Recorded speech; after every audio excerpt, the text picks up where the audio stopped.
So I want to talk about Ukraine, not to be confused with the Ukraine. So, of course, there have been reports over the last week of extensive war crimes in the location of Bucha or Bucha. I don't know how it's pronounced. My apologies.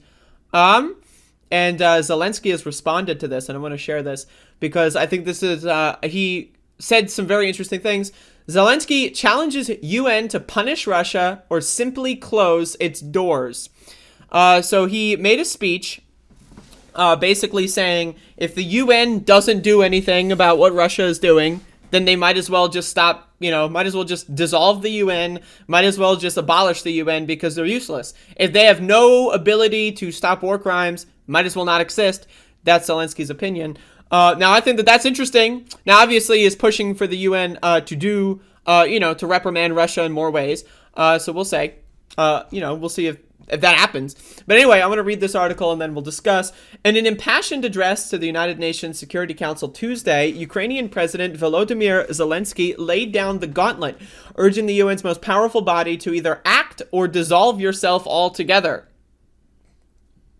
It was a challenge to the world's diplomats sitting in the historic chamber in New York, where any action to even condemn Russia's invasion has been blocked by Russia's veto power as a permanent member of the UN Security Council. But it was also a searing indictment of the UN system itself, created in the ashes of World War II to ensure international peace and security. Now, again, I want to be very clear real quick before we get into this. In my opinion, right, the UN has always been a farce. Let's be honest. I mean, the UN didn't do anything about the illegal invasion of Iraq and Afghanistan, as well as other numerous war crimes by a significant amount of, parties involved in the UN. This is just the latest in the series of failures to do literally anything or hold anyone accountable by the UN. And I think it's very clear that if the UN does not exercise any power, why does it exist? Why are people spending money on the UN if it doesn't do anything? It's a waste of money. It's a waste of resources. It's a waste of jobs, etc. So anyway, let's keep going.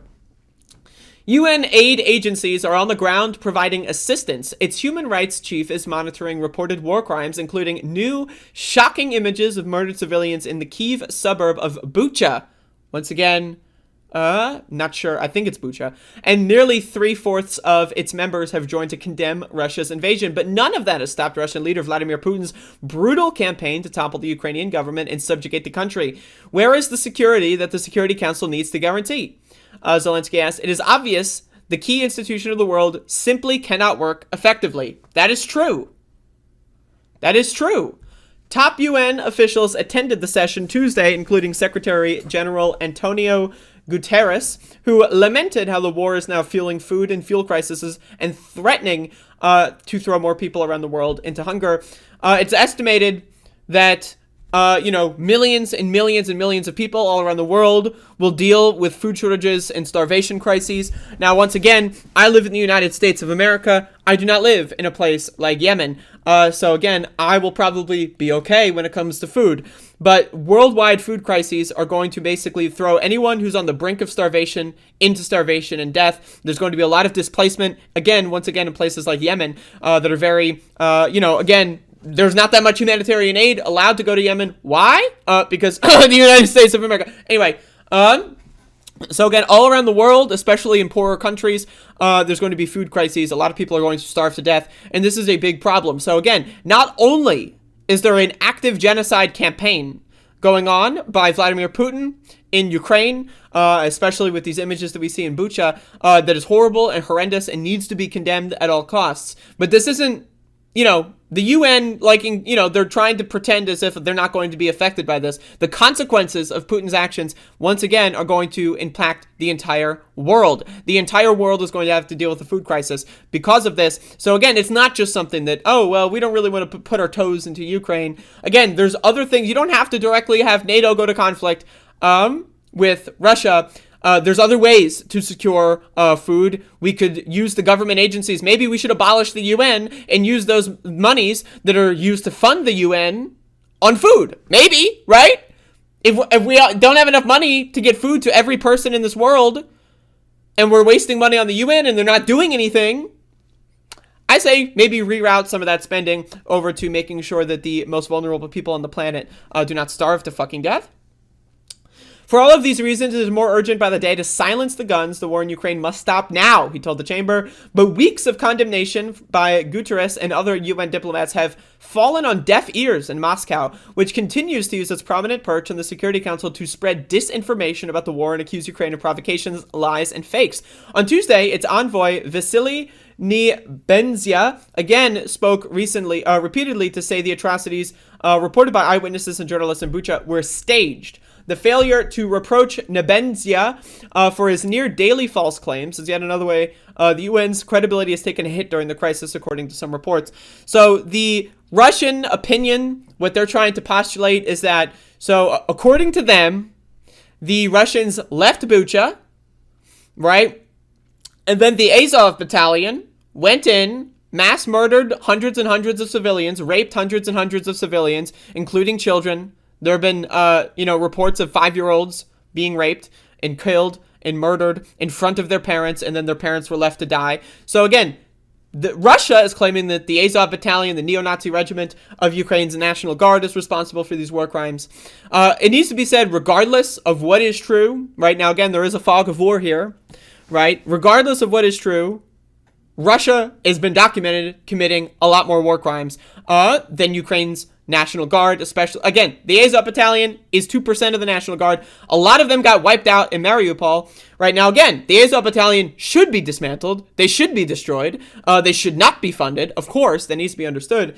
But the idea that Russia is just going to try to say no you and blame everything on the Azov Battalion, I don't know, man, especially when they've been documented contracting mercenaries from the Wagner Group, a neo-Nazi mercenary organization. Several prominent members in the Russian military, again, also wearing Nazi insignias. So again, this is not a thing, like, again, the goal, the stated purpose of going into Ukraine is to, quote, denazify the country. Yes, there's a Nazi problem in Ukraine, just like there's a Nazi problem in Russia, just like there's a Nazi problem in the United States and in every country around the world. There's a Nazi problem in humanity. Humanity is plagued by racism, by white supremacy, by all of these things, and this needs to be dismantled in every country. But the way you dismantle it is not by killing massive amounts of innocent civilians, bombing children, murdering children. Right? So that is not how you denazify a country. You do not do things worse than what Nazis would do in order to combat Nazis. Now, again, if Russia went in and they had like an actual special military operation and they assassinated every member of the Azov Battalion, you know what? Maybe I'd be inclined to say Russia's not doing a bad job. But the moment they murder innocent civilians is where my support goes away. Now, again, back to the UN statement. Yes, I do believe that the UN should do literally anything, or we should stop spending money on that bullshit.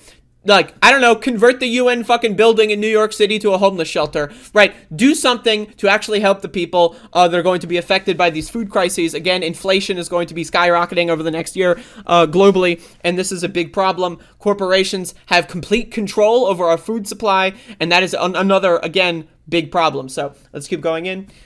In his remarks, Zelenskyy himself said the UN could be simply closed if it doesn't act to punish Russia for its invasion of his country. If there is nothing that you can do besides conversation, U.S. Ambassador to the UN, Linda Thomas-Greenfield, pushed back on that gently in an interview after the session, telling the BBC Zelenskyy is not exactly right.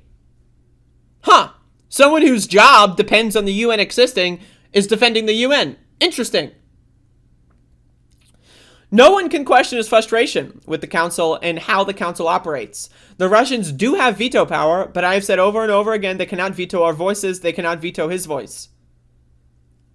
What? I know, her job is literally, to spin this. That is her job, to make the UN look good. But what? But Zelenskyy made it clear that for Ukraine, that is not enough. He demanded that the Russian military and those who gave them orders must be brought to justice immediately, urging for complete truth and full accountability, as he detailed horrific atrocities in Bucha and elsewhere. He said worse is yet to be discovered in the cities still held by Russian forces, but he also called for the wholesale reform for the UN system, saying that the international body has not lived up to the goals set out at its founding in San Francisco after World War II.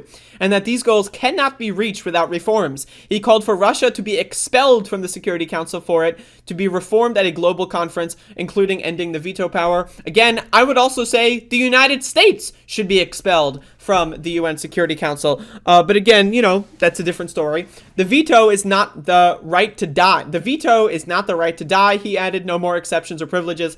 There is no effort underway to expel Russia from the Security Council or the General Assembly. The UN's main chamber, where all 193 countries have a vote, but whose resolutions are non-binding, an expulsion from the UN requires a recommendation from the Security Council itself. Again, the UN is set up as a way to enforce global hegemony. That's how this works. The stronger nations try to use it as a way to, you know, allow weaker nations, right, to have like their voice be recorded. But ultimately, the Security Council is really just the stronger nations. And they just, again, it's about hegemonic control over weaker nations. It's a ridiculous system. If it were a situation where the UN actually had equal representation by all countries, by all peoples in the entire earth, maybe it would be a better chamber. But as it's constituted right now, it's a little garbage. It's a little garbage. And again, once again, it's not like this is like a free thing. It's not like, oh yeah, this is just happening. And it's, again, we are all contributing money to this. And in my opinion, if there's going to be a food crisis, we should be taking that money away from the UN because they're basically useless, and be putting that into making sure that people do not starve to death, once again, in the global south, in the Middle East, and in other places with very vulnerable populations. That veto power, shared with the 4 other prominent members, China, the US, United Kingdom, and France, has rendered the Security Council powerless to even pass a resolution condemning the Kremlin's invasion. Either way, Putin seems to care little for paper condemnations like the UN resolutions. The night he launched his war and the bomb started to fall across Ukraine, UN diplomats were meeting at the same time in New York late at night to discuss the threat of war, their words ringing even more hollow. So again, you can read the rest of this. But it's just a recap of basically the UN being useless.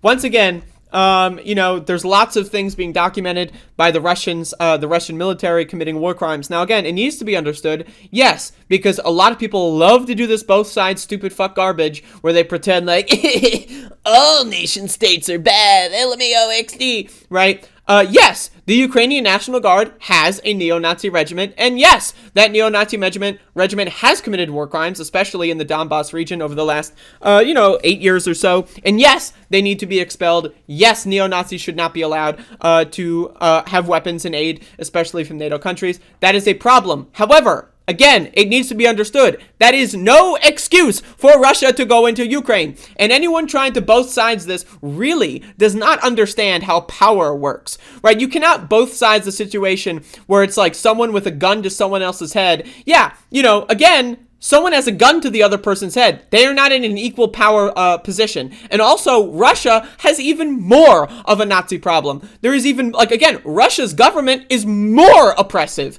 of queer people, more oppressive of minorities than Ukraine's government.